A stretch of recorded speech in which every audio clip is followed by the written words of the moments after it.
My name is Sarah Woodbury, and today we are talking about St. Kentigern's Monastery in St. Asaph.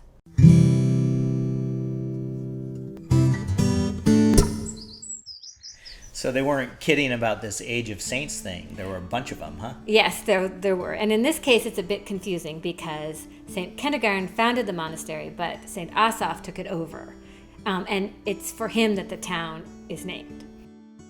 2 weeks ago, in my introduction to early monastic houses, I explained that they weren't organized along the lines that we have come to know from the later Middle Ages, in that each would belong to a particular order: Benedictine, Cistercian, Augustinian, Franciscan, or Dominican. Each had their particular rule they followed. The monks wore different colored robes, had different tonsures, as well as different overriding purposes like feeding the poor, or preaching, or prayer.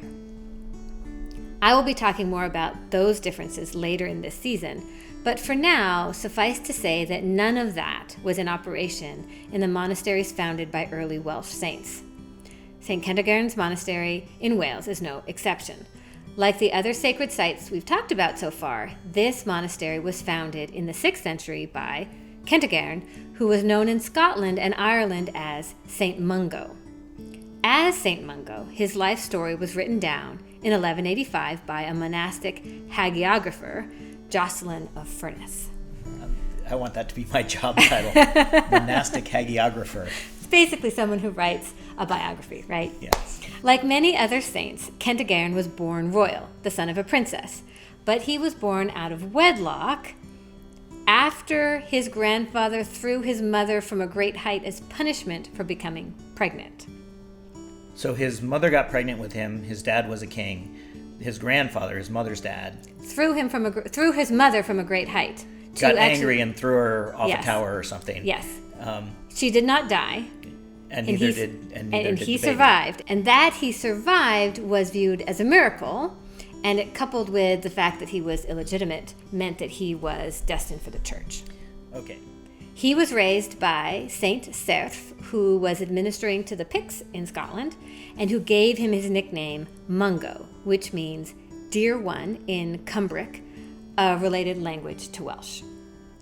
After he was grown, Mungo founded a parish near Glasgow, but after 13 years was forced out of the region by an anti-Christian king.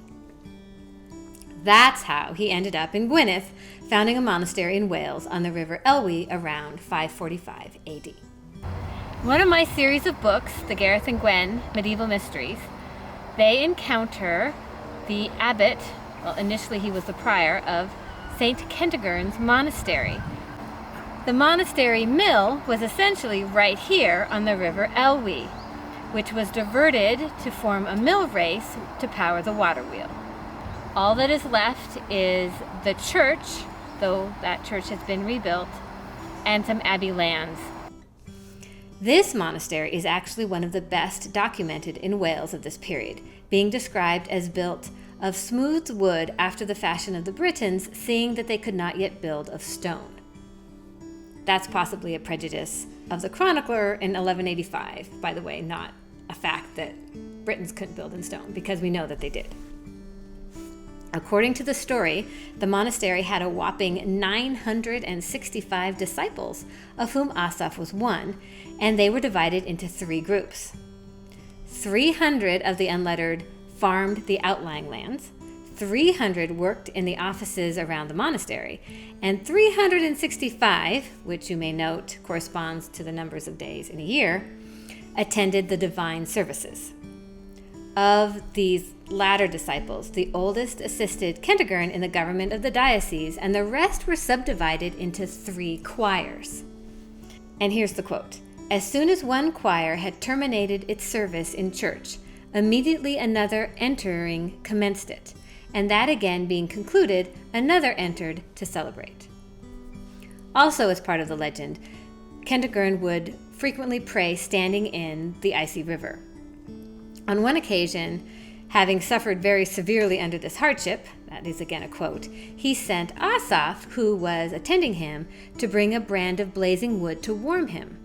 Asaph instead brought him live coals in his apron, and the miracle revealed to Kentigern the sanctity of his disciple.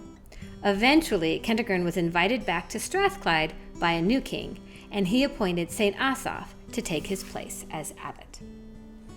Next week, we'll be talking about the most famous early Christian of all, King Arthur.